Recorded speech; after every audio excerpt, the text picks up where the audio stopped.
गोबिंद गोपाल गुर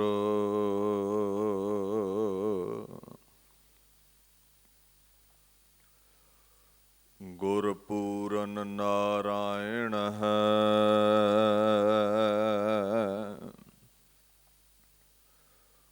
गुरदयाल समरथ गुर गुरु नानक पतत उदाहरण है।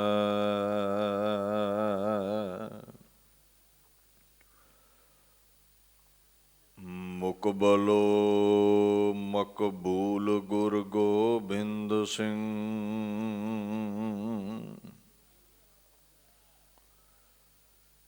वासलो मौसूल गुर गोबिंद सिंह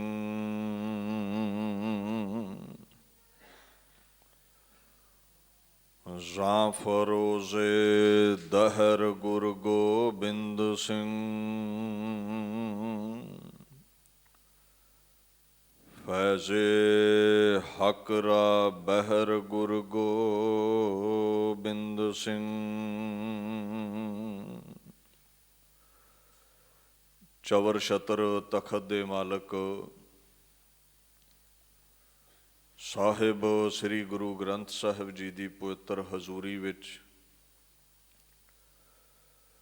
ਸੁਭਾਏਮਾਨ ਗੁਰੂ ਸਰੂਪ ਗੁਰੂ ਪਿਆਰੀ ਖਾਲਸਾ ਸਾਧ ਸੰਗਤ ਜੀ ਫਤਿਹ ਪ੍ਰਵਾਨ ਕਰੋ। ਵਾਹਿਗੁਰੂ ਜੀ ਕਾ ਖਾਲਸਾ ਵਾਹਿਗੁਰੂ ਜੀ ਕੀ ਫਤਿਹ। ਧੰਨ ਧੰਨ ਸ੍ਰੀ ਗੁਰੂ ਹਰਕ੍ਰਿਸ਼ਨ ਸਾਹਿਬ ਸੱਚੇ ਪਾਤਸ਼ਾਹ ਜੀ ਦੇ ਪਵਿੱਤਰ ਅਸਥਾਨ ਗੁਰਦੁਆਰਾ ਸ਼੍ਰੀ ਬੰਗਲਾ ਸਾਹਿਬ ਵਿਖੇ ਆਪ ਸਰਬੱਤ ਸੰਗਤਾਂ ਹਾਜ਼ਰੀਨ ਹੋ। ਸਿੰਘ ਸਾਹਿਬ ਜੀ ਹੁਣਾਂ ਪਾਸੋਂ ਆਪ ਸੰਗਤ ਨੇ ਬੜੇ ਪ੍ਰੇਮ ਸਹਿਤ ਤੁਰਕੀ ਬਾਣੀ ਸ਼੍ਰੀ ਗੁਰੂ ਗ੍ਰੰਥ ਸਾਹਿਬ ਜੀ ਦੇ ਪਾਕ ਵਾਕ ਸਰਵਣ ਕੀਤੇ ਨੇ। ਇਹਨਾਂ ਮਹਾਵਾਕਾਂ ਦੀ ਜੋ ਨਿਤਾ ਪ੍ਰਤੀ ਲੜੀਵਾਰ ਕਥਾ ਹੁੰਦੀ ਹੈ, ਆਓ ਬਾਣੀ ਦੀ ਇਸ ਵਿਚਾਰ ਦੇ ਨਾਲ ਜੁੜ ਕੇ ਆਪਣੇ ਸਮੇਂ ਨੂੰ ਜੀਵਨ ਨੂੰ ਸਫਲਾ ਕਰਨ ਦਾ ਯਤਨ ਕਰੀਏ। ਸਤਨਾਮ ਸ੍ਰੀ ਵਾਹਿਗੁਰੂ ਸਾਹਿਬ ਜੀ।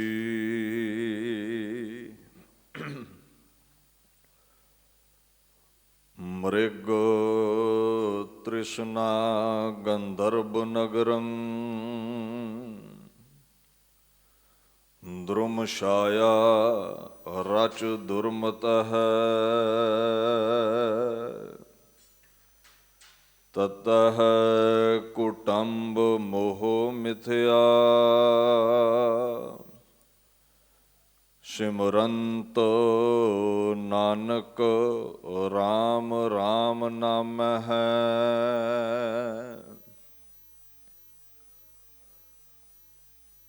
ਗੁਰੂ ਪਾਤਸ਼ਾਹ ਦੀ ਪਾਕ ਬਾਣੀ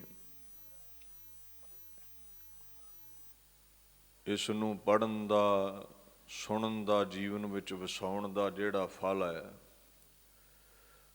ਗੁਰੂ ਗ੍ਰੰਥ ਸਾਹਿਬ ਨੇ ਬਿਆਨ ਕੀਤਾ ਹੈ। ਅੰਮ੍ਰਿਤ ਸ਼ਬਦ ਅੰਮ੍ਰਿਤ ਹਰ ਬਾਣੀ ਸਤਿਗੁਰ ਸੇਵਿਆ ਹਿਰਦੈ ਸੁਮਾਣੀ ਨਾਨਕ ਅੰਮ੍ਰਿਤ ਨਾਮ ਸਦਾ ਸੁਖ ਦਾਤਾ ਪੀ ਅੰਮ੍ਰਿਤ ਸਭ ਭੁੱਖ ਲਹੈ ਜਾਵਣਿਆ। ਕਹਿੰਦੇ ਨਾਮ ਦਾ ਅੰਮ੍ਰਿਤ ਜੋ ਪੀਂਦਾ ਹੈ ਉਹਦੀਆਂ ਭੁੱਖਾਂ ਮਿਟ ਜਾਂਦੀਆਂ ਨੇ, ਮੰਗਣਾ ਮੁੱਕ ਜਾਂਦਾ ਹੈ, ਝੋਲੀਆਂ ਭਰ ਜਾਂਦੀਆਂ ਨੇ। ਐਸਾ ਬਾਣੀ ਨੂੰ ਪੜ੍ਹਨ ਸੁਣਨ ਦਾ ਹਿਰਦੇ 'ਚ ਟਿਕਾਉਣ ਦਾ ਮਹੱਤਵ ਹੈ। ਮਹਾਰਾਜ ਗੁਰੂ ਅਰਜਨ ਸਾਹਿਬ ਸਹਿਸਕ੍ਰਿਤੀ ਦੇ ਸ਼ਲੋਕਾਂ ਵਿੱਚ ਹੁਕਮ ਕਰਦੇ ਨੇ, ਮ੍ਰਿਗ ਤ੍ਰਿਸ਼ਨਾ ਗੰਧਰਵ ਨਗਰੰ ਦ੍ਰੁਮ ਛਾਇਆ ਰਚ ਦੁਰਮਤ ਹੈ। ਦੁਨੀਆ ਦੀ ਰਚਨਾ ਬਾਬਤ ਦੱਸਦੇ ਨੇ, ਇਹ ਰਚਨਾ ਕੈਸੀ ਹੈ।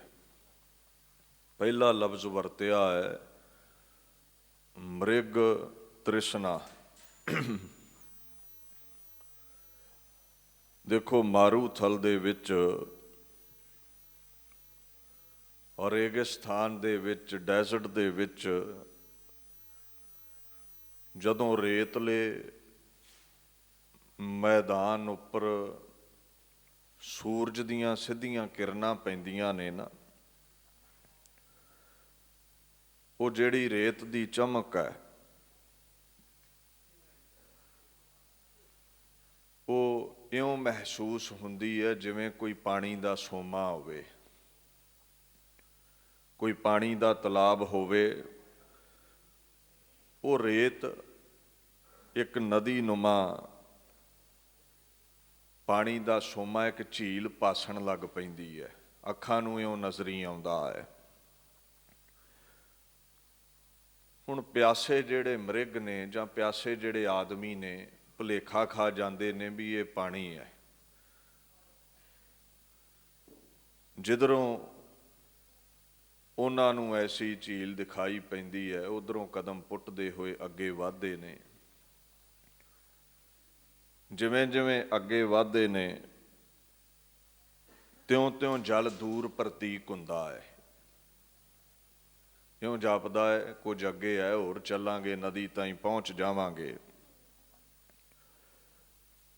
ਜਦੋਂ ਸੂਰਜ ਦੀਆਂ ਕਿਰਨਾਂ ਢਲ ਕੇ ਤਿਰਛੀਆਂ ਹੋ ਜਾਂਦੀਆਂ ਨੇ, ਜਦੋਂ ਰੇਤਾ ਤੇ ਉਹ ਕਿਰਨਾਂ ਪੈਣੋਂ ਹਟ ਜਾਂਦੀਆਂ ਨੇ, ਉਹ ਸਾਫ਼ ਥਲ ਪ੍ਰਤੀਕ ਹੋਣ ਲੱਗ ਪੈਂਦਾ ਹੈ। ਜੋ ਘੜੀ ਪਹਿਲਾਂ ਜਲ ਜਾਪਦਾ ਸੀ ਨਾ, ਪਾਣੀ ਜਾਪਦਾ ਸੀ, ਸਮਝ ਪੈ ਜਾਂਦੀ ਹੈ ਵੀ ਕੁਝ ਵੀ ਨਹੀਂ ਹੈ, ਰੇਤ ਹੀ ਹੈ ਇਹ। ਇਹਨੂੰ ਕਹਿੰਦੇ ਨੇ ਮ੍ਰਿਗ ਤ੍ਰਿਸ਼ਨਾ, ਵਾਧੂ ਦਾ ਭਰਮ ਭੁਲਾਵਾ ਪੈਦਾ ਹੋ ਜਾਣਾ, ਵਾਧੂ ਦਾ ਭੁਲੇਖਾ ਪੈਦਾ ਹੋ ਜਾਣਾ। ਅਗਲਾ ਲਫ਼ਜ਼ ਵਰਤਿਆ ਹੈ ਗੰਧਰਵ ਨਗਰ। ਗੰਧਰਵ ਨਗਰ, ਅਗਰ ਤੁਸੀਂ ਮਹਾਭਾਰਤ ਨੂੰ ਪੜ੍ਹਦੇ ਹੋ ਨਾ, ਉੱਥੇ ਜ਼ਿਕਰ ਹੈ ਵੀ ਮਾਨ ਸਰੋਵਰ ਦੇ ਪਾਸ ਇੱਕ ਨਗਰੀ ਹੈ ਜਿਸ ਦੀ ਰੱਖਿਆ ਗੰਧਰਵ ਕਰਦੇ ਨੇ। ਇਹ ਜਿਹੜੇ ਗਵਈਏ ਹੁੰਦੇ ਆ ਦੇਵਤਿਆਂ ਦੇ ਦਰ ਉੱਤੇ, ਇਹਨੂੰ ਹਰਿਸ਼ ਚੰਦਰ ਦੀ ਨਗਰੀ ਵੀ ਕਹਿ ਦਿੰਦੇ ਨੇ। ਸੂਰਜ ਵੰਸ਼ ਦਾ 28ਵਾਂ ਰਾਜਾ ਹੋਇਆ ਹਰਿਸ਼ ਚੰਦਰ। ਤ੍ਰਿਸ਼ੰਕ ਦਾ ਪੁੱਤਰ ਸੀ, ਬੜਾ ਦਾਨੀ ਰਾਜਾ ਸੀ, ਬੜਾ ਮਹਾਨ ਰਾਜਾ ਸਮਝਿਆ ਗਿਆ ਹੈ। ਰਹਿਮ ਦਿਲ ਸੀ, ਨਿਆਂ ਕਰਨ ਵਿੱਚ ਬੜਾ ਮਸ਼ਹੂਰ ਸੀ। ਇਹਦਾ ਜ਼ਿਕਰ ਗੁਰੂ ਗ੍ਰੰਥ ਸਾਹਿਬ ਦੇ ਵਿੱਚ ਵੀ ਆਪਾਂ ਨੂੰ ਮਿਲਦਾ ਹੈ। ਹਰੀ ਚੰਦ ਦਾਨ ਕਰੈ ਜਸ ਲੇਵੈ, ਬੜਾ ਦਾਨ ਉਸਨੇ ਕੀਤਾ, ਬੜਾ ਜਸ ਉਸਦਾ ਦੁਨੀਆ ਤੇ ਹੋਇਆ, ਉਹਦੀ ਬੜੀ ਵਡਿਆਈ ਹੋਈ। ਇੱਕ ਜ਼ਿਕਰ ਮਿਲਦਾ ਹੈ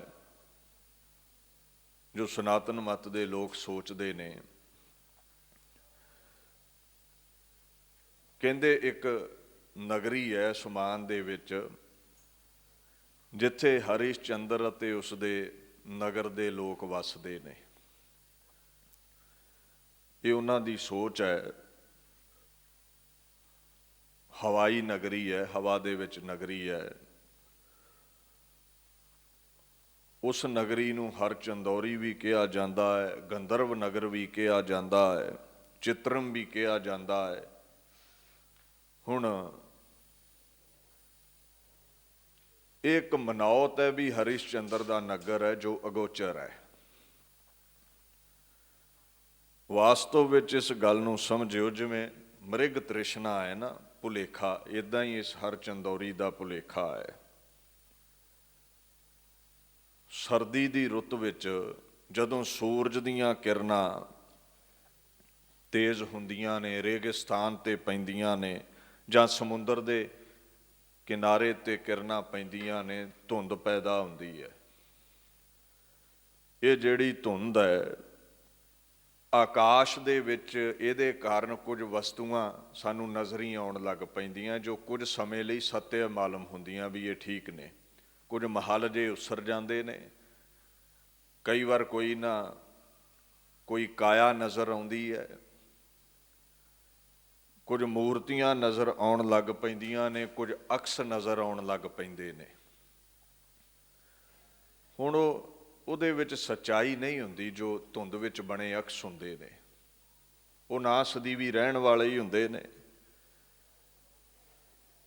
ਇੱਥੇ ਮਹਾਰਾਜ ਸਮਝਾਉਂਦੇ ਨੇ ਵੀ ਸੰਸਾਰ ਦੇ ਮਾਇਕ ਪਦਾਰਥ ਖਿੰਨ ਭਰ ਲਈ ਨੇ, ਕੁਝ ਸਮੇਂ ਲਈ ਨੇ, ਇੱਕ ਚਮਤਕਾਰ ਦੀ ਨਿਆਈ ਨੇ ਜੋ ਰੰਚਕ ਮਾਤਰ ਸਮੇਂ ਲਈ ਨਜ਼ਰ ਹੀ ਆਉਂਦੇ ਨੇ, ਫਿਰ ਮਿਟ ਜਾਂਦੇ ਨੇ। ਭਾਵ ਸਦੀਵੀ ਕੁਝ ਨਹੀਂ ਹੈ ਦੁਨੀਆ ਤੇ।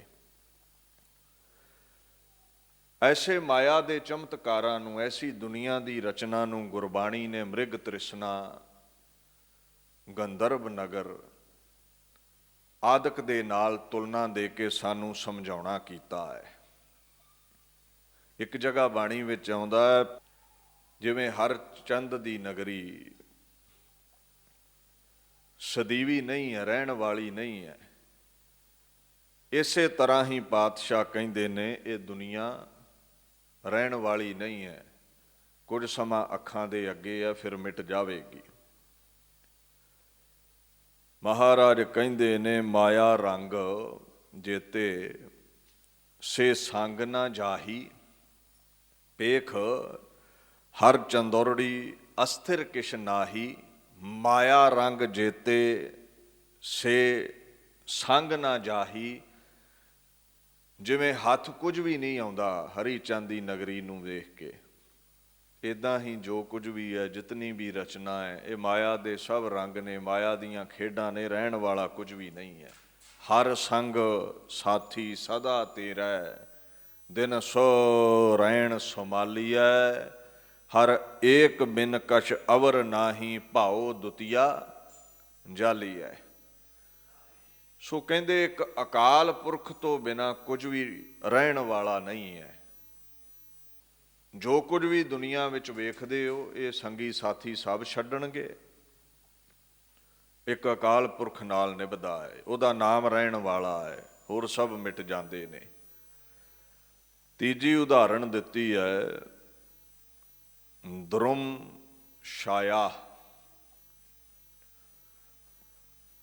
ਦਰੁਮ ਕਹਿੰਦੇ ਨੇ ਰੁੱਖ ਨੂੰ, ਛਾਇਆ ਉਹਦੀ ਛਾਂ। ਔਰ ਰੁੱਖ ਦੀ ਜਿਹੜੀ ਛਾਂ ਹੈ ਨਾ ਉਹ ਸਟੇਬਲ ਨਹੀਂ ਹੈ, ਉਹ ਕਾਇਮ ਨਹੀਂ ਰਹਿੰਦੀ, ਇੱਕ ਜਗ੍ਹਾ ਨਹੀਂ ਟਿਕਦੀ ਉਹ। ਇੱਦਾਂ ਦੁਨੀਆ, ਇਹ ਸੰਸਾਰ ਇੱਕ ਰਸ ਰਹਿਣ ਵਾਲਾ ਨਹੀਂ ਹੈ, ਬਦਲਾਅ ਆਉਂਦਾ ਰਹਿੰਦਾ ਹੈ, ਆਵਾਗਮਨ ਲੱਗਾ ਰਹਿੰਦਾ ਹੈ। ਹੁਣ ਇਹ ਜਿਤਨੀ ਵੀ ਦੁਨੀਆ ਦੀ ਰਚਨਾ ਹੈ, ਜਦੋਂ ਅਸੀਂ ਇਹਦੇ ਨਾਲ ਜੁੜ ਜਾਂਦੇ ਹਾਂ, ਇਹ ਰਹਿਣਾ ਕੁਝ ਹੁੰਦਾ ਨਹੀਂ ਹੈ।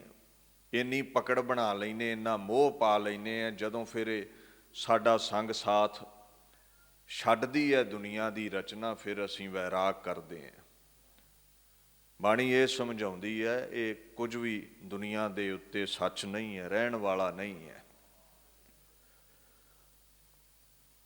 ਇਹ ਮਹਾਰਾਜ ਪਾਤਸ਼ਾਹ ਇੱਕ ਗੱਲ ਕਹਿੰਦੇ ਨੇ, ਦਰੁਮ ਛਾਇਆ ਰਚ ਦੁਰਮਤਿ ਹੈ। ਹੁਣ ਇਸ ਰੁੱਖ ਦੀ ਛਾਇਆ ਵਿੱਚ, ਹਰ ਚੰਦੋਰੀ ਵਿੱਚ, ਮ੍ਰਿਗ ਤ੍ਰਿਸ਼ਨਾ ਵਿੱਚ ਜਿਹੜਾ ਅਸੀਂ ਪਏ ਹਾਂ, ਕਹਿੰਦੇ ਇਹ ਦੁਰਮਤੀ ਹੈ, ਰੱਬ ਤੋਂ ਦੂਰ ਜਾਣ ਵਾਲੀ ਮਾਤੀ ਹੈ। ਰਹਿਣ ਵਾਲਾ ਖੁਦਾਇਆ ਹੈ, ਪਰਮਾਤਮਾ ਹੈ, ਉਹਦੇ ਨਾਲ ਜੁੜਦੇ ਨਹੀਂ, ਉਹਦੀ ਬਣਾਈ ਦੁਨੀਆ ਨਾਲ ਜੁੜੇ ਰਹਿੰਦੇ ਆ, ਜੋ ਰਹਿਣ ਵਾਲੀ ਵੀ ਨਹੀਂ ਹੈ। ਸੋ ਅੱਗੇ ਮਹਾਰਾਜ ਆਪਣੀ ਪਾਕ ਬਾਣੀ ਦੇ ਵਿੱਚ ਇਹ ਗੱਲ ਸਮਝਾਉਂਦੇ ਨੇ ਵੀ ਦੇਖ, ਇਸੇ ਤਰ੍ਹਾਂ ਹੀ ਤੇਰਾ ਪਰਿਵਾਰ ਹੈ। ਅਗਲੀਆਂ ਪੰਕਤੀਆਂ ਦੇ ਪਾਤਸ਼ਾਹ ਦੇ ਬੋਲ ਨੇ, ਤਤਹਿ ਕੁਟੰਬ ਮੋਹ ਮਿਥਿਆ, ਸਿਮਰੰਤ ਨਾਨਕ ਰਾਮ ਰਾਮ ਨਾਮਹਿ। ਤਤਹਿ ਤੋਂ ਭਾਵ ਹੈ ਤੈਸੇ ਹੀ, ਉਸੇ ਤਰ੍ਹਾਂ ਹੀ। ਮਹਾਰਾਜ ਕਹਿੰਦੇ ਨੇ ਕੁਟੰਬ, तेरा जिहड़ा परिवार है, संतान है, तेरी जिहड़ी औलाद है, जिहड़े तेरे रिश्तेदार ने, संगी साथी ने, कुटुंब बच्चों लई भी आउंदा ते घर वाली लई भी आउंदा है, उन्हां दा जिहड़ा तेरे अंदर मोह है ना, गुरु साहब कहंदे मिथ्या है, ये वाधू दा मोह पाई बैठा है, ये सब असत है, ये रहणगे नहीं, एक रस टिके नहीं रहणगे तेरे नाल। जिन्ना मोह पावेंगा, जदों विछोड़ा होवेगा उन्ना दुखी होवेगा। मोह पाउणा है ते रब नाल पा। ये जीवन बतीत करन लई संगी साथी परिवार मिलिया है, जीवन बतीत कर, पर इन्हां नूं मंजिल ना समझ। मंजिल परमात्मा है, उसकी प्राप्ति है, परमात्मा की खुशी है, अगर नजात हासिल करनी चाहुंदा है। सो आखण लगे जिन्ना तू परिवार नूं सिमरदा है, जिन्ना तू मृग तृष्णा विच फसिया है, गंधर्व नगर नूं तू सच मन के बैठा है, लोकाई नूं सच मन्निया है, मिथ्या पदार्थां नाल जिन्ना तेरा प्रेम है, गुरु पातशाह इत्थे समझाउंदे ने, नानक राम राम नाम है, सिमरना कर राम दे नाम नूं जो सदीवी रहण वाला है। सिमरन कर उहदे नाम दा, याद कर उसनूं। जिन्ना मोह परिवार नाल है, इन्ना परमात्मा नाल पा। राम रमे होए नूं कहा है, जो साडे च समाया है जोत बन के, जो जरे जरे दे विच समाया है। राम रमन तरन पै सागर, संसार सागर तो जो तारन वाला है। कहंदे उहदा नाम जपिया कर, वो तेरे काम आवेगा, वो साथ नहीं छड्डेगा, चाहे लोक है चाहे परलोक है, बाकी सब छड्डणगे। मड़ियां तो अगे तेरे नाल कोई जाण वाला नहीं है। बाणी दा फरमान है, जो दीसै सो सगल विनासै, ज्यों बादर की छाई।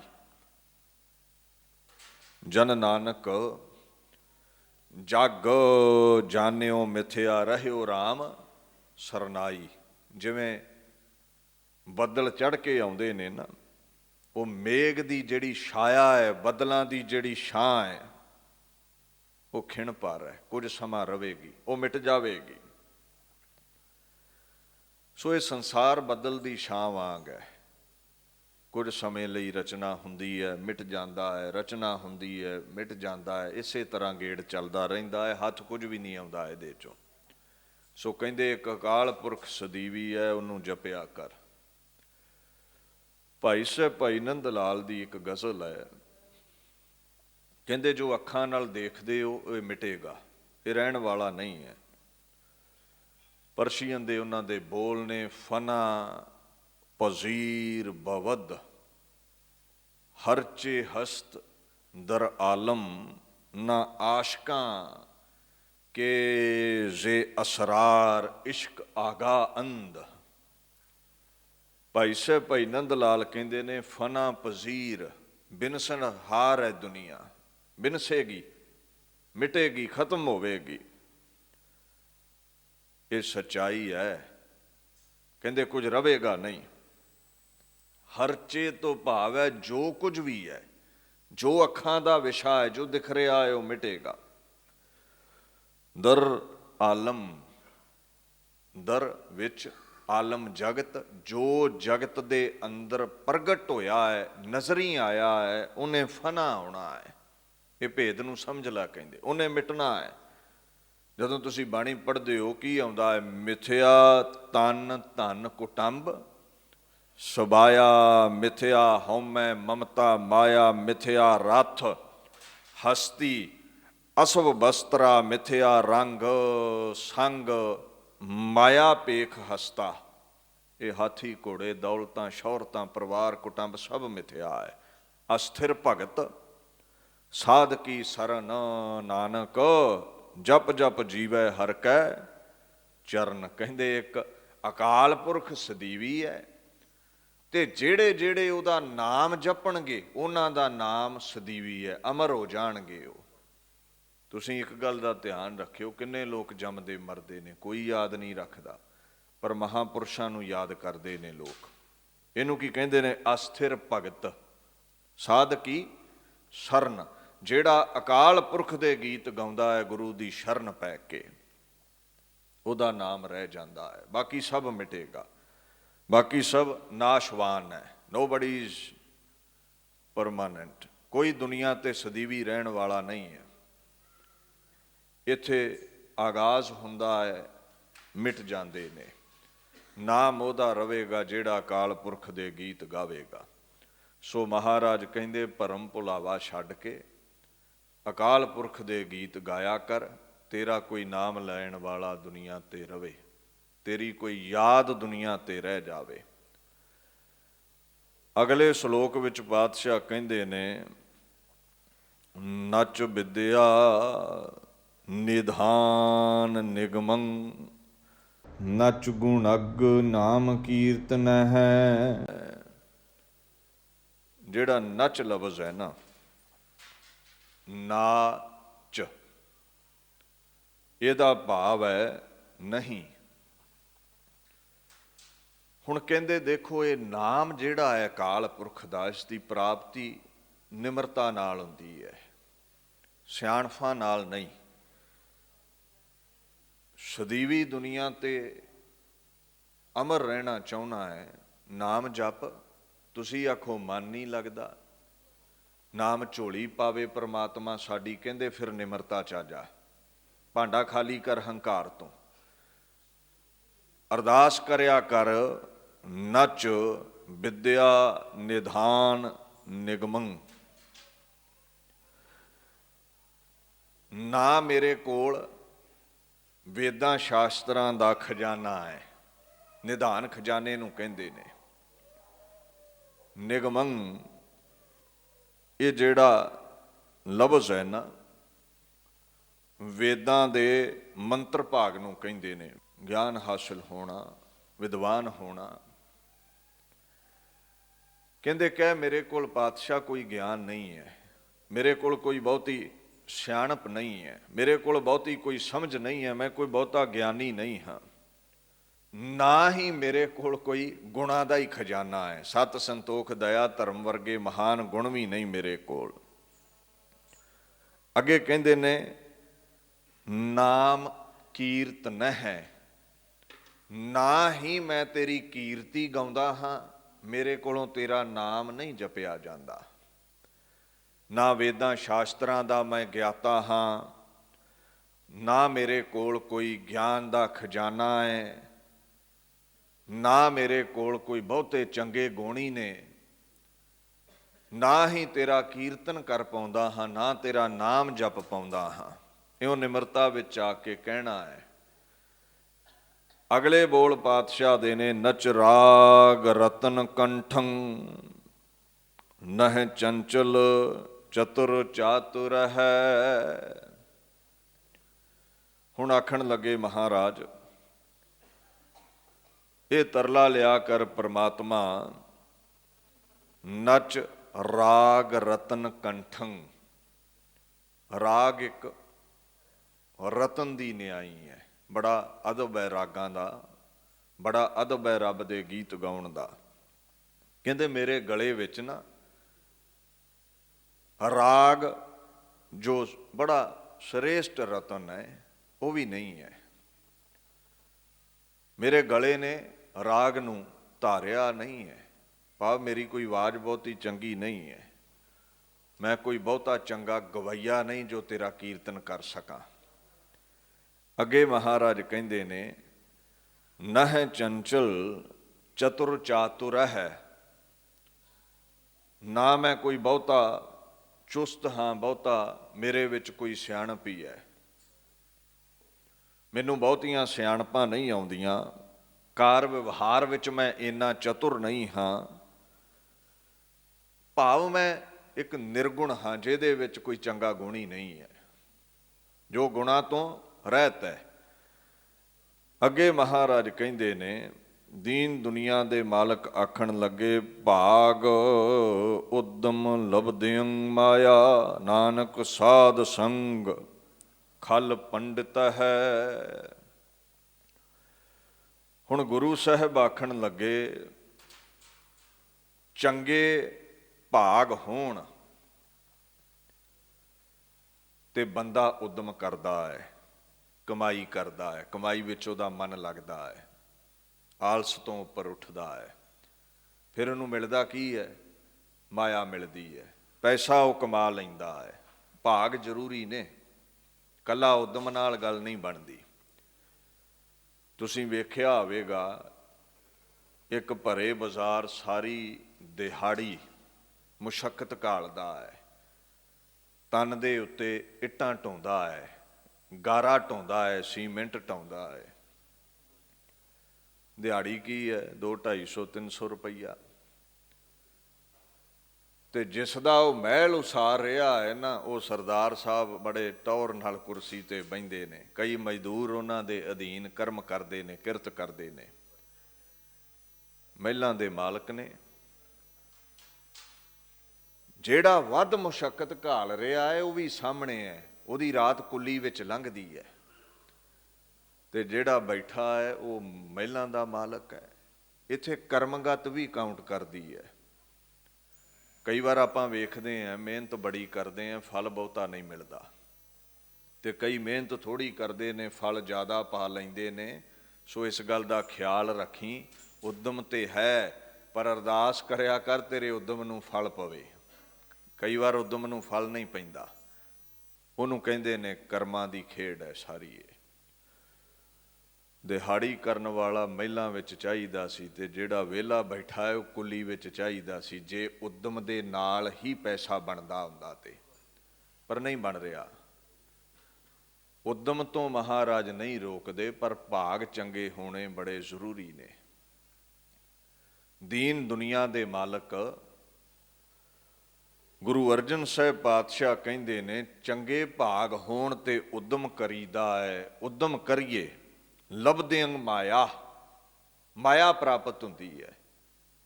ਤੇ ਮੇਰੇ ਕੋਲ ਉਹ ਵੀ ਹੈ ਨਹੀਂ, ਮੇਰੇ ਭਾਗ ਵੀ ਚੰਗੇ ਨਹੀਂ, ਮੈਂ ਉਦਮ ਵੀ ਨਹੀਂ ਕਰ ਸਕਦਾ, ਮੈਂ ਦਲਿੱਦਰ ਦਾ ਮਾਰਿਆ ਹਾਂ। ਅੱਗੇ ਦੀਨ ਦੁਨੀਆ ਦੇ ਮਾਲਕ ਪਾਤਸ਼ਾਹ ਆਖਣ ਲੱਗੇ, ਨਾਨਕ ਸਾਧ ਸੰਗ ਖਲ ਪੰਡਿਤ ਹੈ। ਜਿਵੇਂ ਮੁਸ਼ੱਕਤ ਘਾਲਣ ਦੇ ਨਾਲ ਕੋਈ ਮਾਇਆਧਾਰੀ ਬਣ ਜਾਂਦਾ ਹੈ, ਚੰਗੇ ਭਾਗ ਹੋਣ, ਇੱਦਾਂ ਹੀ ਪ੍ਰਮਾਤਮਾ ਤੇਰੀ ਕਿਰਪਾ ਹੋਵੇ, ਭਾਗ ਜਾਗ ਪੈਣ, ਬੰਦਾ ਉਦਮ ਕਰਨ ਦੇ ਕਾਬਿਲ ਹੋ ਜਾਵੇ, ਤੇ ਖਲ ਤੋਂ ਪੰਡਿਤ ਹੋ ਨਿਬੜਦਾ ਹੈ, ਮੂਰਖ ਤੋਂ ਗਿਆਨੀ ਹੋ ਨਿਬੜਦਾ ਹੈ, ਨਿਗੁਣੇ ਤੋਂ ਗੁਣਾ ਵਾਲਾ ਹੋ ਨਿਬੜਦਾ ਹੈ, ਸਾਖਤ ਤੋਂ ਸੰਤ ਹੋ ਜਾਂਦਾ ਹੈ, ਜੇ ਤੇਰੀ ਕਿਰਪਾ ਹੋਵੇ ਤੇ।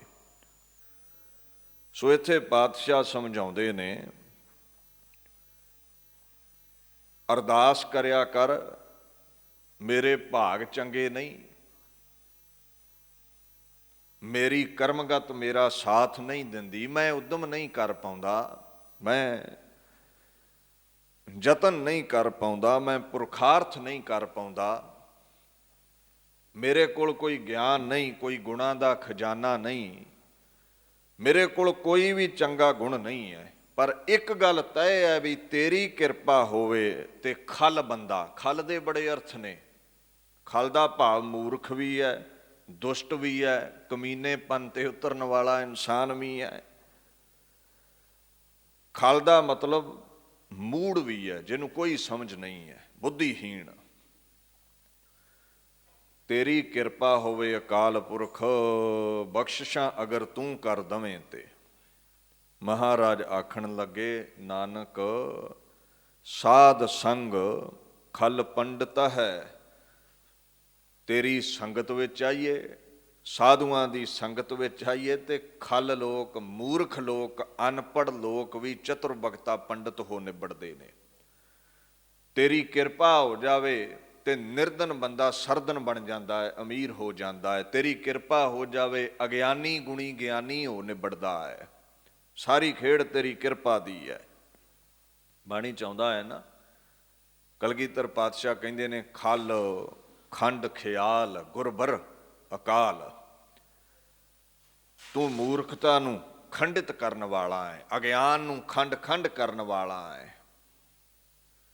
ਇਹ ਜਿਹੜੀ ਸਾਡੀ ਬੁੱਧੀ ਹੈ ਨਾ, ਜਿਹਦੇ ਵਿੱਚ ਕੋਈ ਵੀ ਵਿਦਿਆ ਦਾ ਗੁਣ ਨਹੀਂ ਟਿਕਿਆ ਹੋਇਆ, ਕੋਈ ਚਤੁਰਤਾ ਨਹੀਂ ਟਿਕੀ ਹੋਈ, ਤੂੰ ਕਿਰਪਾ ਕਰਕੇ ਅਗਿਆਨ ਨੂੰ ਖੰਡ ਦਿੰਨਾ ਹੈ, ਖੁਰਾ ਖੋਜ ਮਿਟਾ ਦਿੰਨਾ ਹੈ, ਗਿਆਨੀ ਬਣਾ ਦਿੰਨਾ ਹੈ ਤੂੰ। ਮਹਾਰਾਜ ਨੇ ਗੁਰੂ ਗ੍ਰੰਥ ਸਾਹਿਬ ਵਿੱਚ ਇੱਕ ਜਗ੍ਹਾ ਹੋਰ ਕਿਹਾ, ਕਹਿੰਦੇ ਖਲ ਮੁਗਧ ਮੂੜ ਕਟਾਖ ਸ੍ਰੀਧਰ ਭਏ ਗੁਣਮਤ ਧੀਰ। ਮੂਰਖ ਤੋਂ ਮੂਰਖ, ਅਗਿਆਨੀ ਤੋਂ ਅਗਿਆਨੀ, ਮੁਗਧ ਬੰਦੇ, ਜੇ ਅਕਾਲ ਪੁਰਖ ਦੀ ਕਿਰਪਾ ਹੋਵੇ ਨਾ, ਭਏ ਗੁਣ ਮਤ ਧੀਰ, ਧੀਰਜਵਾਨ ਹੋ ਨਿਬੜਦੇ ਨੇ, ਉੱਚੀ ਮਤ ਵਾਲੇ ਹੋ ਨਿਬੜਦੇ ਨੇ, ਗਿਆਨੀ ਹੋ ਨਿਬੜਦੇ ਨੇ। ਧਨਾੜ ਆੜ ਭੰਡਾਰ ਹਰ ਨਿਧ ਹੋਤ ਜਿਨ੍ਹਾਂ ਨਾ ਚੀਰ, ਜਿਨ੍ਹਾਂ ਦੇ ਤਨ ਢੱਕਣ ਨੂੰ ਚੀਰ ਨਾ ਮਿਲਿਆ, ਕੱਪੜਾ ਨਾ ਮਿਲਿਆ, ਉਹ ਅਕਾਲ ਪੁਰਖ ਦੇ ਗੀਤ ਗਾ ਲੈਣ ਤੇ ਕਹਿੰਦੇ ਧਨੀ ਹੋ ਨਿਬੜਦੇ ਨੇ, ਦਾਤੇ ਬਣ ਜਾਂਦੇ ਨੇ, ਵੰਡਣ ਵਾਲੇ ਬਣ ਜਾਂਦੇ ਨੇ, ਜੇ ਅਕਾਲ ਪੁਰਖ ਦੀ ਨਜ਼ਰ ਸੁਵੱਲੀ ਹੋਵੇ ਤੇ। ਜਿਹੜੇ ਅਕਾਲ ਪੁਰਖ ਦੀ ਸ਼ਰਨ ਆਏ, ਦੇ ਹੈਵ ਬਿਕਮ ਵੈਲਦੀ, ਅਮੀਰ ਤੋਂ ਅਮੀਰ ਹੋ ਨਿਬੜਦੇ ਨੇ। ਖਲ ਬੰਦੇ ਗਿਆਨੀ ਹੋ ਨਿਬੜਦੇ ਨੇ, ਪੰਡਤ ਹੋ ਨਿਬੜਦੇ ਨੇ। ਤੇ ਰਹਿਮਤ ਕਿਹਨਾਂ ਤੇ ਹੁੰਦੀ ਹੈ?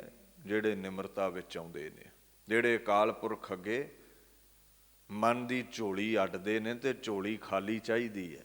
ਜੇ ਹੰਕਾਰ ਨਾਲ ਭਰੀ ਹੋਈ, ਹਰ ਜੀਓ ਹੰਕਾਰ ਨਾ ਭਾਵਈ, ਉਹਨੂੰ ਚੰਗਾ ਨਹੀਂ ਲੱਗੇਗਾ ਇਹ।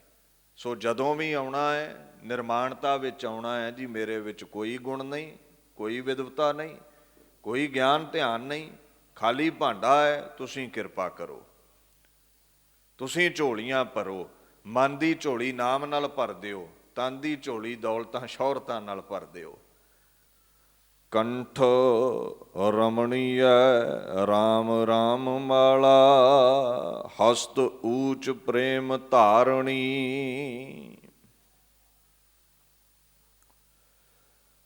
ਮਹਾਰਾਜ ਆਖਣ ਲੱਗੇ, ਜਿਹੜਾ ਮਨੁੱਖ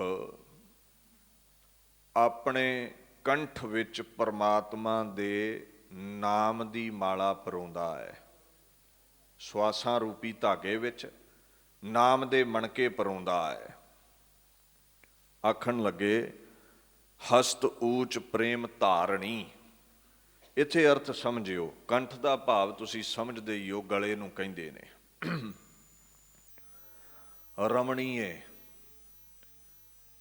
ਇਹ ਜਿਹੜਾ ਲਫ਼ਜ਼ ਹੈ, ਇਹਦਾ ਭਾਵ ਹੁੰਦਾ ਬੜਾ ਸੁੰਦਰ, ਬੜਾ ਮਨੋਹਰ। ਪਰਮਾਤਮਾ ਦਾ ਨਾਮ ਬੜਾ ਮਹਾਨ ਹੈ, ਮਨੋਹਰ ਹੈ, ਮਿੱਠਾ ਹੈ। ਪ੍ਰਭੂ ਬੜਾ ਸੁੰਦਰ ਹੈ, ਉਹਦੇ ਨਾਮ ਦੀ ਮਾਲਾ ਬੜੀ ਸੁੰਦਰ ਹੈ। ਰਾਮ ਕੌਣ? ਜਿਹਦੇ ਵਿੱਚ ਜੋਗੀ ਜਨ ਰਮਨ ਕਰਦੇ ਨੇ, ਪਰਮਾਤਮਾ ਦੇ ਗੀਤ ਗਾਉਂਦੇ ਨੇ। ਉਹ ਜੋ ਪਰਮਾਤਮਾ ਹੈ, ਸਾਰਿਆਂ 'ਚ ਸਮਾਇਆ ਹੋਇਆ ਹੈ, ਇਕਸਾਰ ਸਰਵ ਵਿਆਪੀ ਹੈ, ਹਰ ਜਗ੍ਹਾ ਵਿਆਪ ਰਿਹਾ ਹੈ। ਰਾਮ ਰਮੇ ਹੋਏ ਲਈ ਆਇਆ ਹੈ। ਮਾਲਾ ਇੱਕ ਕਤਾਰ ਨੂੰ ਕਹਿੰਦੇ ਨੇ, ਸ਼੍ਰੇਣੀ ਨੂੰ ਕਹਿੰਦੇ ਨੇ, ਪੰਕਤੀ ਨੂੰ ਕਹਿੰਦੇ ਨੇ, ਤਸਬੀਹ ਨੂੰ ਕਹਿੰਦੇ ਨੇ, ਸਿਮਰਨੀ ਨੂੰ ਕਹਿੰਦੇ ਨੇ, ਜਪਨੀ ਨੂੰ ਕਹਿੰਦੇ ਨੇ। ਬੜੇ ਨਾਮ ਨੇ ਮਾਲਾ ਦੇ। ਅੱਗੇ ਲਫ਼ਜ਼ ਹੈ ਹਸਤ ਊਚ। ਇੱਕ ਨਾ ਗਊ ਮੁਖੀ, ਗਊ ਦੇ ਮੁੱਖ ਵਰਗੀ ਥੈਲੀ ਹੁੰਦੀ ਹੈ, ਉਹਨੂੰ ਮਾਲਾ ਧਾਨੀ ਕਹਿ ਦਿੰਦੇ ਨੇ। ਗਊ ਦੇ ਆਕਾਰ ਵਰਗਾ ਉਹਦਾ ਮੁੱਖ ਹੁੰਦਾ। ਮਹਾਂਪੁਰਸ਼ ਉਹਦੇ ਵਿੱਚ ਮਾਲਾ ਪਾ ਕੇ ਫੇਰਦੇ ਨੇ, ਰੱਬ ਦਾ ਨਾਮ ਜਪਦੇ ਨੇ। ਕਹਿੰਦੇ ਮੇਰੀ ਮਾਲਾ, ਪਰਮਾਤਮਾ ਤੇਰਾ ਨਾਮ, ਇਹ ਜਿਹੜੇ ਮੇਰੇ ਸਾਹ ਨੇ, ਸਾਹਾਂ ਦਾ ਧਾਗਾ ਬਣਾ ਕੇ ਤੇਰੇ ਨਾਮ ਦੇ ਮਣਕੇ ਮੈਂ ਪਰੋਏ ਹੋਏ ਨੇ। ਤੇ ਜਿਹੜੀ ਹਸਤੂਚ ਹੈ ਨਾ, ਗੋਮੁਖੀ ਹੈ, ਉਹ ਜਿਹੜੀ ਥੈਲੀ ਹੈ, ਉਹ ਪ੍ਰੇਮ ਹੈ। ਮੈਂ ਪ੍ਰੇਮ ਨੂੰ ਗੋਮੁਖੀ ਬਣਾਇਆ ਹੈ, ਹਸਤੂਚ ਬਣਾਇਆ ਹੈ, ਮਾਲਾ ਵਾਲੀ ਥੈਲੀ ਬਣਾਇਆ ਹੈ। ਮੈਂ ਪ੍ਰੇਮ ਦੇ ਨਾਲ ਤੇਰਾ ਨਾਮ ਜਪਦਾ ਹਾਂ। ਮੈਂ ਪ੍ਰੇਮ ਦੇ ਵਿੱਚ ਭਿੱਜ ਕੇ ਤੇਰਾ ਨਾਮ ਜਪਦਾ ਹਾਂ। ਸੋ ਮਹਾਰਾਜ ਪਾਤਸ਼ਾਹ ਇੱਥੇ ਪ੍ਰੇਮ ਦੀ ਬਰਕਤ ਨੂੰ ਦਰਸਾਉਂਦੇ ਨੇ ਵੀ ਕੋਈ ਵੀ ਕਾਰਜ ਹੈ ਪ੍ਰੇਮ ਵਸ ਕਰੋਗੇ ਤੇ ਪ੍ਰਮਾਤਮਾ ਰੀਝੇਗਾ। ਕਬੀਰ ਜੀ ਨੇ ਇਹ ਵੀ ਜ਼ਿਕਰ ਕੀਤਾ, ਕਹਿੰਦੇ ਦਿਖਾਵੇ ਦੀ ਮਾਲਾ ਨਾਲ ਕੁਝ ਨਹੀਂ ਹੁੰਦਾ। ਕਈ ਵਾਰ ਅਸੀਂ ਮਾਲਾ ਤੇ ਪਾ ਲੈਨੇ ਆ ਦਿਖਾਵੇ ਮਾਤਰ, ਭਾਵਨਾ ਕੋਈ ਨਹੀਂ ਹੁੰਦੀ। ਕਬੀਰ ਵੈਸਨੋ ਹੁਆ ਤਾਂ ਕਿਆ ਭਇਆ, ਮਾਲਾ ਮੇਲੀ ਚਾਰ, ਬਾਹਰ ਕੰਚਨ ਬਾਹਰਾ, ਭੀਤਰ ਭਰੀ ਪੰਘਾਰ। ਕਹਿੰਦੇ ਮਾਲਾ ਪਾਈ, ਤੁਲਸੀ ਦੀ, ਚੰਦਨ ਦੀ, ਕਪੂਰ ਦੀ ਮਾਲਾ ਪਾਈ, ਸੁੰਦਰ ਤੋਂ ਸੁੰਦਰ ਮਾਲਾ ਪਾਈ। ਮੇਲੀ ਤੋਂ ਭਾਵ ਹੈ ਗਲੇ ਵਿੱਚ ਪਹਿਨ ਲਈ, ਪਰ ਅੰਦਰ ਤੇ ਨਾਮ ਨਹੀਂ ਹੈ। ਵਿਖਾਵੇ ਲਈ ਮਾਲਾ ਪਾਈ ਹੈ, ਲੋਕ ਪ੍ਰਭਾਵ ਮੰਨਣਗੇ ਜੀ ਕੋਈ ਸਾਧੂ ਹੋਣਾ ਮਾਲਾ ਪਾਈ ਫਿਰਦਾ ਹੈ, ਪਰ ਨਾਮ ਜਪਿਆ ਨਹੀਂ, ਅਕਾਲ ਪੁਰਖ ਦੇ ਗੀਤ ਗਾਏ ਨਹੀਂ। ਕਹਿੰਦੇ ਇਹ ਤੇ ਇਉਂ ਹੈ ਜਿਵੇਂ ਉੱਪਰ ਸੋਨੇ ਦੀ ਰੰਗਤ ਚਾੜੀ ਹੋਵੇ, ਸੋਨੇ ਦੀ ਝਾਲ ਮਾਰੀ ਹੋਵੇ, ਤੇ ਅੰਦਰਲੇ ਪਾਸਿਓਂ ਕਹਿੰਦੇ ਖੋਟ ਹੀ ਖੋਟ ਹੋਵੇ। ਜਿਵੇਂ ਮੁਲੰਮੇ ਦਾ ਗਹਿਣਾ ਹੁੰਦਾ ਨਾ, ਉਹ ਸੋਨੇ ਦੀ ਝਾਲ ਮਾਰ ਕੇ ਬਣਾ ਦਿੰਦੇ ਨੇ ਸੋਨੇ ਵਰਗਾ, ਵਿੱਚੋਂ ਕੁਝ ਵੀ ਨਹੀਂ ਨਿਕਲਦਾ, ਵਿੱਚੋਂ ਮਿੱਟੀ ਹੈ, ਉਹਦੀ ਕੀਮਤ ਕੋਈ ਨਹੀਂ। ਦਿਖਾਵੇ ਦੇ ਜਿਹੜੇ ਭੇਖ ਨੇ ਨਾ, ਕੇਵਲ ਦਿਖਾਵੇ ਮਾਤਰ ਜੋ ਧਾਰੇ ਨੇ ਅਸੀਂ। ਕਹਿੰਦੇ ਲੋਕ ਗੁੰਮਰਾਹ ਹੋ ਸਕਦੇ ਨੇ, ਪਰਮਾਤਮਾ ਨਹੀਂ ਗੁੰਮਰਾਹ ਹੁੰਦਾ। ਪਹਿਰਾਵਾ ਪਾਲਿਆ ਲੋਕਾਂ ਦਾ, ਤੂੰ ਸੰਤ ਬਣ ਗਿਆ, ਜੀਵਨ ਹੈ ਨਹੀਂ ਹੈ, ਨਾਮ ਨਹੀਂ ਜਪਦਾ, ਭਗਤੀ ਨਹੀਂ ਕਰਦਾ, ਲੋਕ ਤੇਰੇ ਪਿੱਛੇ ਦੌੜੇ ਫਿਰਨਗੇ ਸੰਤ ਜੀ ਨੇ, ਸੰਤ ਜੀ ਨੇ, ਪਰ ਅਕਾਲ ਪੁਰਖ ਨਹੀਂ। ਉਹ ਗੁੰਮਰਾਹ ਨਹੀਂ ਹੁੰਦਾ, ਉਹ ਭਰਮ ਭੁਲੇਵੇ ਵਿੱਚ ਨਹੀਂ ਪੈਂਦਾ। ਕਬੀਰ ਜੀ ਨੂੰ ਪੰਡਤਾਂ ਕਿਹਾ ਮਾਲਾ ਨਹੀਂ ਫੇਰਦੇ। ਕਬੀਰ ਜੀ ਕਹਿੰਦੇ ਮੇਰੀ ਮਾਲਾ, ਮੇਰੇ ਕੰਠ 'ਚ ਜਿਹੜਾ ਰਾਮ ਦਾ ਨਾਮ ਚੱਲ ਰਿਹਾ ਹੈ ਨਾ, ਉਹੀ ਹੈ। ਕੰਠੇ ਮਾਲਾ ਜਿਹਵਾ ਰਾਮ, ਸਹੰਸ ਨਾਮ, ਲੈ ਲੈ ਕਰੋ ਸਲਾਮ। ਇਹ ਜਿਹੜੀ ਮੇਰੀ ਜ਼ੁਬਾਨ ਹੈ, ਇਹੀ ਮੇਰੀ ਸਿਮਰਨੀ ਹੈ। ਮੈਂ ਜਪਦਾ ਰਹਿੰਦਾ ਹਾਂ, ਮੈਂ ਉਹਦੇ ਹਜ਼ਾਰਾਂ ਨਾਮ ਲੈਂਦਾ ਹਾਂ, ਮਨ ਕਰਕੇ ਉਹਨੂੰ ਸਲਾਮਾਂ ਕਰਦਾ ਰਹਿੰਦਾ ਹਾਂ, ਝੁਕਦਾ ਰਹਿੰਦਾ ਹਾਂ, ਗੀਤ ਉਹਦੇ ਗਾਉਂਦਾ ਰਹਿੰਦਾ ਹਾਂ। ਹੁਣ ਦੂਸਰੇ ਪੱਖ ਵਿੱਚ ਕਬੀਰ ਜੀ ਦੀ ਮਾਤਾ ਕਹਿੰਦੀ ਹੈ ਇਹਦੇ ਹੱਥ ਵਿੱਚ ਮਾਲਾ ਹੈ, ਮਾਲਾ ਫੇਰਦਾ ਹੈ। ਇੱਥੇ ਭਾਵ ਸਮਝਿਓ, ਕਬੀਰ ਜੀ ਵਿਖਾਵੇ ਲਈ ਮਾਲਾ ਨਹੀਂ ਸਨ ਫੇਰਦੇ। ਜਿੱਥੇ ਵਿਖਾਉਣ ਦੀ ਬਾਤ ਆਉਂਦੀ ਸੀ, ਉਹ ਕਹਿ ਦਿੰਦੇ ਸੀ ਮੇਰੀ ਰਸਨਾ ਹੀ ਮਾਲਾ ਹੈ। ਜਦੋਂ ਇਕਾਂਤ ਵਿੱਚ ਬਹਿੰਦੇ ਸਨ ਤੇ ਮਾਲਾ ਉਹਨਾਂ ਵੀ ਰੱਖੀ ਸੀ ਫੇਰਨ ਲਈ। ਬਾਣੀ ਦਾ ਹੀ ਫੁਰਮਾਨ ਹੈ ਨਾ, ਹਮਾਰੇ ਕੁਲ ਕੌਨੇ ਰਾਮ ਕਹਿਓ। ਗੁਰੂ ਗ੍ਰੰਥ ਸਾਹਿਬ ਵਿੱਚ ਬੋਲ ਦਰਜ ਨੇ। ਕਬੀਰ ਦੀ ਮਾਈ ਕਹਿੰਦੀ ਸਾਡੀ ਕੁਲ ਵਿੱਚ ਕਿਸੇ ਨੇ ਰਾਮ ਦਾ ਨਾਮ ਨਹੀਂ ਜਪਿਆ ਅੱਜ ਤੱਕ। ਜਬ ਕੀ ਮਾਲਾ ਲਈ ਨਿਪੂਤੇ ਤਬ ਤੇ ਸੁਖ ਨਾ ਭਇਓ। ਨਿਪੁੱਤੇ ਨੇ, ਔਂਤਰੇ ਨੇ, ਸਿੱਧੇ ਜਿਹੇ ਲਫ਼ਜ਼ ਨੇ। ਜਦੋਂ ਦੀ ਮੇਰੇ ਕਬੀਰ ਨੇ, ਮੇਰੇ ਲਖਤੇ ਜ਼ਿਕਰ ਨੇ ਇਹ ਮਾਲਾ ਲਈ ਹੈ ਨਾ, ਸਾਨੂੰ ਕੋਈ ਸੁੱਖ ਨਹੀਂ ਮਿਲਿਆ। ਭਾਵ ਇਹ ਕੰਮਕਾਰ ਛੱਡ ਕੇ ਮਾਲਾ ਹੀ ਫੇਰੀ ਜਾਂਦਾ ਕਿਨਾਰੇ ਤੇ ਬੈਠਾ, ਕੰਢੇ ਤੇ ਬੈਠਾ, ਅਕਾਲ ਪੁਰਖ ਦੇ ਗੀਤ ਤੇ ਗਾਈ ਜਾਂਦਾ। ਸਾਨੂੰ ਕੀ ਸੁੱਖ? ਸਾਨੂੰ ਤਾਂ ਕੁਝ ਕਮਾ ਕੇ ਨਹੀਂ ਦਿੰਦਾ ਹੈ। ਹੁਣ ਇੱਕ ਬੰਨੇ ਕਬੀਰ ਜੀ ਖੰਡਨ ਕਰ ਰਹੇ ਨੇ, ਇੱਕ ਬੰਨੇ ਉਹ ਮਾਲਾ ਆਪ ਫੇਰ ਰਹੇ ਨੇ। ਸੋ ਭਾਵ ਸਮਝਿਓ ਦਿਖਾਵੇ ਦਾ ਖੰਡਨ ਹੈ। ਕਈ ਮਾਲਾ ਦੇ ਪਿੱਛੇ ਹੀ ਹੱਥ ਧੋ ਕੇ ਪੈ ਜਾਂਦੇ ਵੀ ਮਾਲਾ ਪਖੰਡ ਨਹੀਂ। ਮਾਲਾ ਪਖੰਡ ਨਹੀਂ, ਪਖੰਡ ਤੇਰੇ ਅੰਦਰ ਹੈ। ਮਾਲਾ ਨੂੰ ਤੇ ਵੇਖ ਕੇ ਫਿਰ ਵੀ ਯਾਦ ਆਉਂਦਾ ਹੈ ਵੀ ਪਰਮਾਤਮਾ ਦੀ ਕੀਰਤੀ ਗਾਉਣੀ ਹੈ। ਸੋ ਇੱਥੇ ਕਸੂਰ ਕਪਟ ਬੰਦੇ ਦੇ ਮਨ ਅੰਦਰ ਹੈ। ਮਾਲਾ ਤੇ ਸਾਰੇ ਹੀ ਸਾਧੂ ਰੱਖਦੇ ਨੇ। ਇਸਲਾਮ ਜਗਤ ਦੇ ਸੂਫੀ ਸੰਤ ਵੀ ਤਸਬੀਹ ਰੱਖਦੇ ਨੇ। ਸਨਾਤਨ ਮਤ ਦੇ ਹਿੰਦੂ ਵੀਰ ਵੀ ਮਾਲਾ ਫੇਰਦੇ ਨੇ, ਸਿੱਖ ਵੀ ਮਾਲਾ ਫੇਰਦੇ ਨੇ। ਪਰ ਭਾਵ ਇਹ ਹੈ ਵੀ ਕਿਤੇ ਦਿਖਾਵਾ ਹੀ ਨਾ ਬਣ ਜਾਵੇ। ਲੋਕ ਚਾਰ ਵੇਖਣ ਤੇ ਮਾਲਾ ਫੇਰੇ ਤੇ ਜਦੋਂ ਕੋਈ ਵੇਂਦਾ ਨਹੀਂ ਹੈ, ਚਾਰ ਦੀਵਾਰੀ ਵਿੱਚ ਹੁੰਦਾ ਹੈ ਤੇ ਮਾਲਾ ਕਿੱਲੀ ਤੇ ਟੰਗੀ ਰਵੇ, ਇਹ ਵਿਖਾਵਾ।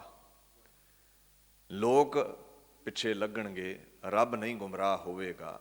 ਪਰਮਾਤਮਾ ਦੇ ਦਰ ਦਾ ਸੰਤ ਉਹ ਹੈ ਜਿਨ੍ਹਾਂ ਸਾਸ ਗਿਰਾਸ ਨਾ ਵਿਸਰੈ, ਹਰ ਨਾਮਾ ਮਨ ਮੰਤ, ਧਨ ਸੇ ਸਈ ਨਾਨਕਾ ਪੂਰਨ ਸੋਈ ਸੰਤ, ਜਿਹੜੇ ਸਵਾਸਾਂ ਨਾਲ ਨਾਮ ਜਪਦੇ ਨੇ। ਸੋ ਅੱਗੇ ਪਾਤਸ਼ਾਹ ਗੁਰੂ ਅਰਜਨ ਸਾਹਿਬ ਫਰਮਾਨ ਕਰਦੇ ਨੇ, ਜੀਹੀ ਭਣ ਜੋ ਉਤਮ ਸ਼ਲੋਕ, ਉਧਰਣੰ ਨੈਣ ਨੰਦਨੀ। ਹੁਣ ਕਿਸੇ ਨੇ ਪੁੱਛਿਆ ਵੀ ਉਹ ਤੁਸੀਂ ਕਹਿੰਦੇ ਹੋ ਜ਼ੁਬਾਨ ਮਾਲਾ ਹੈ, ਤੇ ਜਿਹੜੇ ਰਾਮ ਦੇ ਨਾਮ ਨੂੰ ਮੈਂ ਜਪ ਰਿਹਾ ਹਾਂ ਜ਼ੁਬਾਨ ਨਾਲ, ਉਹ ਮਣਕੇ ਨੇ, ਮੈਂ ਸਾਹਾਂ ਵਿੱਚ ਪਰੋਇਆ ਹੈ ਰਾਮ ਦੇ ਨਾਮ ਨੂੰ। ਕੀ ਇਹ ਮੰਤਰ, ਰੱਬ ਦਾ ਨਾਮ ਸਾਰੇ ਮੰਤਰਾਂ ਨਾਲੋਂ ਉੱਚਾ ਹੈ? ਦੁਨੀਆ ਤੇ ਬੜੇ ਮੰਤਰ ਨੇ ਨਾ, ਕੰਨਾ ਮਨਾ ਕੁਰ ਸਾਰਿਆਂ ਹੀ ਬਣਾਏ ਹੋਏ ਨੇ। ਜਣਾ ਖਣਾ ਇੱਥੇ ਗੁਰੂ ਬਣਿਆ ਹੁੰਦਾ, ਨਾਮ ਦੇ ਰਿਹਾ ਜੀ, ਮੈਂ ਨਾਮ ਦੇ ਰਿਹਾ ਹੈ। ਕੀ ਅਕਾਲ ਪੁਰਖ ਦੇ ਨਾਮ ਨਾਲੋਂ ਕੋਈ ਹੋਰ ਵੱਡਾ ਨਾਮ ਹੈ? ਤੇ ਗੁਰੂ ਅਰਜਨ ਸਾਹਿਬ ਕਹਿੰਦੇ ਨਹੀਂ, ਸਭ ਉਹਦੇ ਤੋਂ ਥੱਲੇ ਨੇ। ਜੀਹੀ ਭਣ ਜੋ ਉੱਤਮ ਸ਼ਲੋਕ। ਸੋ ਇਹ ਜੀਭਾ ਅਗਰ ਜਪਣਾ ਹੈ ਤੇ ਕੇਵਲ ਅਕਾਲ ਪੁਰਖ ਦੇ ਨਾਮ ਨੂੰ ਜਪ, ਕਿਉਂਕਿ ਉਹਦੇ ਤੋਂ ਉੱਤਮ ਕੋਈ ਵੀ ਰਚਨਾ ਨਹੀਂ ਹੈ, ਉਹਦੇ ਤੋਂ ਉੱਤਮ ਕੋਈ ਵੀ ਬੋਲ ਨਹੀਂ। ਤੁਹਾਨੂੰ ਬੜੇ ਮਿਲਣਗੇ ਮੰਤਰ ਜੰਤਰ ਦੱਸਣ ਵਾਲੇ, ਆਪਣਾ ਨਾਮ ਜਪਾਉਣ ਵਾਲੇ। ਹੋ ਸਕਦਾ ਕੋਈ ਨਾ ਕੋਈ ਸਿੱਧੀ ਵੀ ਤੁਹਾਨੂੰ ਮਿਲ ਜਾਵੇ, ਉਹ ਬੋਲ ਬੋਲ ਕੇ, ਉਹ ਮੰਤਰ ਦੁਹਰਾ ਕੇ, ਪਰ ਪ੍ਰਮਾਤਮਾ ਦੀ ਪ੍ਰਾਪਤੀ ਪ੍ਰਮਾਤਮਾ ਨੂੰ ਆਵਾਜ਼ ਦਿੱਤਿਆਂ ਹੈ। ਅੱਛਾ, ਤੁਸੀਂ ਕਿਸੇ ਇਨਸਾਨ ਨੂੰ ਮਿਲਣ ਗਏ ਹੋ, ਸੱਜਣ ਮਿੱਤਰ ਨੂੰ, ਉਹਦੇ ਘਰ ਦੇ ਦਰਵਾਜ਼ੇ ਦੇ ਬਾਹਰ ਤੁਸੀਂ ਖਲੋ ਗਏ ਤੇ ਆਵਾਜ਼ਾਂ ਕਿਸੇ ਹੋਰ ਦਾ ਹੀ ਨਾਮ ਲੈ ਕੇ ਮਾਰੀ ਜਾਓ, ਤੇ ਉਹ ਦਰਵਾਜ਼ਾ ਖੋਲ੍ਹੇਗਾ? ਕਦੇ ਨਹੀਂ ਖੋਲ੍ਹੇਗਾ। ਰੱਬ ਨੂੰ ਮਿਲਣਾ ਹੈ, ਅਕਾਲ ਪੁਰਖ ਦੀ ਪ੍ਰਾਪਤੀ ਕਰਨੀ ਹੈ, ਤੇ ਰੱਬ ਦਾ ਹੀ ਨਾਮ ਲੈ ਕੇ ਪੁਕਾਰਨਾ ਪਵੇਗਾ। ਕਬੀਰ ਕੇਸੋ ਕੇਸੋ ਕੂਕੀਐ ਨਾ ਸੋਈਐ, ਆਸਾਰ ਰਾਤ ਦਿਵਸ ਕੇ ਕੂਕਨੇ ਕਬੂ ਕੇ ਸੁਣੇ। ਪੁਕਾਰ ਉਹ ਸੁਣੇਗਾ ਅਗਰ ਉਸ ਨੂੰ ਆਵਾਜ਼ ਦਓਗੇ ਤੇ। ਮਹਾਰਾਜ ਗੁਰੂ ਅਰਜਨ ਸਾਹਿਬ ਕਹਿੰਦੇ, ਜੀਹੀ ਭਣ ਜੋ ਉੱਤਮ ਸ਼ਲੋਕ, ਉਧਰਣੰ ਨੈਣ ਨੰਦਨੀ। ਪਰਮਾਤਮਾ ਦਾ ਨਾਮ ਹੀ ਸਭ ਤੋਂ ਉੱਤਮ ਹੈ, ਸਭ ਤੋਂ ਮਹਾਨ ਹੈ, ਜਿਹਦੇ ਨਾਲ ਤੇਰਾ ਉਧਾਰ ਹੋਵੇਗਾ ਰੋਗਾਂ ਸੋਗਾਂ ਤੋਂ, 84 ਲੱਖ ਜੂਨ ਤੋਂ, ਦੁਨੀਆ ਤੋਂ ਨਿਜਾਤ ਹਾਸਲ ਕਰੇਗਾ। ਤੇ ਸਭ ਤੋਂ ਵੱਡੀ ਗੱਲ, ਨੈਣ ਨੰਦਨੀ, ਨੈਣਾਂ ਨੂੰ ਮੋਹਣ ਵਾਲੀ, ਅੱਖਾਂ ਨੂੰ ਮੋਹਣ ਵਾਲੀ ਜਿਹੜੀ ਮਾਇਆ ਹੈ, ਉਹਦੇ ਤੋਂ ਬਚ ਜਾਵੇਂਗਾ। ਸੋ ਉਹਦਾ ਨਾਮ ਤੂੰ ਜਪਿਆ ਕਰ, ਜੀਭਾ ਦੇ ਨਾਲ ਉਹਨੂੰ ਜਪਿਆ ਕਰ, ਭਣਿਆ ਕਰ। ਭਣ ਦਾ ਮਤਲਬ ਹੈ ਸਾਫ਼ ਤੌਰ ਤੇ ਬੋਲਣਾ। ਜੇ ਸਿਮਰਨ ਲਫ਼ਜ਼ ਹੋਵੇ ਨਾ, ਸਿਮਰਨ ਦਾ ਮਤਲਬ ਹੁੰਦਾ ਅੰਦਰ ਯਾਦ ਕਰਨਾ, ਮਨ ਦਾ ਵਿਸ਼ਾ ਹੈ। ਜੇ ਭਣ ਲਫ਼ਜ਼ ਹੋਵੇ, ਜਪ ਲਫ਼ਜ਼ ਹੋਵੇ, ਤੇ ਇਹਦਾ ਭਾਵ ਹੁੰਦਾ ਹੈ ਜ਼ੁਬਾਨ ਦੇ ਨਾਲ ਸਪਸ਼ਟ ਤੌਰ ਤੇ ਨਾਮ ਲੈਣਾ। ਕਈ ਇੱਥੇ ਕਹਿ ਦਿੰਦੇ ਜਪਣਾ ਤੋਤਾ ਰਟਣ ਹੈ, ਰੱਟੇ ਲਾਉਣ ਦਾ ਫਾਇਦਾ ਨਹੀਂ। ਪਰ ਗੁਰੂ ਅਰਜਨ ਸਾਹਿਬ ਹੁਕਮ ਕਰਦੇ ਨੇ ਵੀ ਇਹ ਜਪਿਆ ਕਰ। ਜੀਹੀ ਭਣ, ਸਪਸ਼ਟ ਤੌਰ ਤੇ ਕਹਿੰਦੇ ਜ਼ੁਬਾਨ ਨਾਲ ਬੋਲ, ਜੋ ਉੱਤਮ ਸ਼ਲੋਕ, ਜੋ ਪ੍ਰਮਾਤਮਾ ਦੇ ਬੋਲ ਨੇ, ਜੋ ਪ੍ਰਮਾਤਮਾ ਦੇ ਗੀਤ ਨੇ, ਉੱਤਮ, ਜੋ ਸਭ ਤੋਂ ਉੱਚੇ ਨੇ, ਸਭ ਮੰਤਰਾਂ ਚੋਂ ਸ਼੍ਰੋਮਣੀ ਨੇ, ਸ੍ਰੇਸ਼ਟ ਬੋਲ ਨੇ। ਸ਼ਲੋਕ ਦਾ ਜਿਹੜਾ ਭਾਵ ਹੈ ਨਾ, ਸ਼ਲੋਕ ਦਾ ਮਤਲਬ ਹੁੰਦਾ ਤਾਰੀਫ ਕਰਨੀ, ਉਸਤਤ ਕਰਨੀ, ਕੀਰਤੀ ਗਾਉਣੀ, ਯਸ਼ ਦੇ ਗੀਤ ਗਾਉਣੇ। ਅਕਾਲ ਪੁਰਖ ਦੇ ਗੀਤ ਗਾ, ਕੀਰਤੀ ਕਰ, ਵਡਿਆਈ ਕਰ, ਯਸ਼ ਦੇ ਗੀਤ ਗਾ ਉਸਦੇ। ਇਹ ਉੱਤਮ ਸ਼ਲੋਕ ਨੇ, ਇਹੀ ਉੱਚੀ ਸੁੱਚੀ ਬਾਣੀ ਹੈ, ਜਿਹੜੇ ਰੱਬ ਦੇ ਗੀਤ ਨੇ। ਤੇਰਾ ਉਧਾਰ ਹੋ ਜਾਵੇਗਾ, ਉਧਰਣੰ, ਉੱਪਰ ਉੱਠ ਜਾਵੇਂਗਾ ਦੁੱਖਾਂ ਤੋਂ, ਤਨ ਦੇ ਰੋਗਾਂ ਤੋਂ, ਵਿਕਾਰਾਂ ਤੋਂ, ਬੰਧਨਾਂ ਤੋਂ, ਮੋਹ ਮਾਇਆ ਤੋਂ ਨਿਜਾਤ ਹਾਸਲ ਕਰ ਲਵੇਂਗਾ ਤੂੰ। ਖਾਸ ਕਰਕੇ ਜੋ ਨੈਣਾਂ ਨੂੰ ਮੋਹਣ ਵਾਲੀ ਮਾਇਆ ਹੈ ਨਾ, ਆਨੰਦ ਦੇਣ ਵਾਲੀ ਮਾਇਆ ਹੈ, ਜਿਹਦੇ ਸਭ ਗੁਲਾਮ ਨੇ, ਉਹਦੇ ਤੋਂ ਪ੍ਰਾਮਤਾ ਹਾਸਲ ਕਰ ਲਵੇਂਗਾ। ਭਾਈ ਸਾਹਿਬ ਭਾਈ ਨੰਦ ਲਾਲ ਨੇ ਇੱਕ ਬਚਨ ਕਿਹਾ ਹੈ, ਕਹਿੰਦੇ ਗਮਾਂ ਤੋਂ ਛੁਟਕਾਰਾ ਚਾਹੁੰਦਾ ਹੈ, ਦੁੱਖਾਂ ਤੋਂ ਛੁਟਕਾਰਾ ਚਾਹੁੰਦਾ ਹੈ, ਮੋਹ ਮਾਇਆ ਦੀਆਂ ਤੰਦਾਂ ਨੂੰ ਤੋੜਨਾ ਤੂੰ ਚਾਹੁੰਦਾ ਹੈ, ਤੇ ਕਹਿੰਦੇ ਫਿਰ ਅਕਾਲ ਪੁਰਖ ਨੂੰ ਯਾਦ ਕਰਿਆ ਕਰ, ਅਕਾਲ ਪੁਰਖ ਦੇ ਗੀਤ ਗਾਇਆ ਕਰ। ਇਹ ਨਾਮ ਦੀ ਜਿਹੜੀ ਛੁਰੀ ਹੈ ਨਾ, ਇਹਦੇ ਨਾਲ ਹੀ ਵਿਕਾਰ ਕੱਟੇ ਜਾਣੇ ਨੇ, ਨਾਮ ਦੀ ਖੜਗ ਨਾਲ ਹੀ ਮੋਹ ਮਾਇਆ ਕੱਟੀ ਜਾਣੀ ਹੈ।